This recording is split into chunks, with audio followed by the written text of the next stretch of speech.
In front of me is Google Pixel 9 Pro XL, and today I would like to show you how you can turn on and use Keyboard Clipboard. Begin by launching your keyboard and clicking on Clipboard at the top of it. Then use this switcher to turn it on or off. And to go back to your standard keyboard, click on this arrow at the top left corner.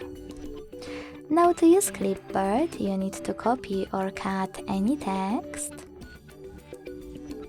And to paste it right away, click on it at the top of your keyboard.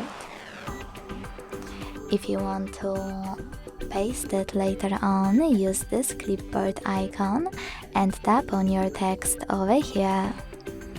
To pin it, use this pen at the top right corner, tap on your text and pin icon.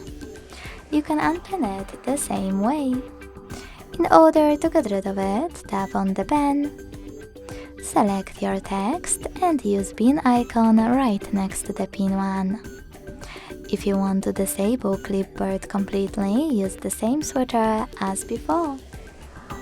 Thanks so much for watching. If you enjoyed this video, smash that like button, comment and subscribe. Bye!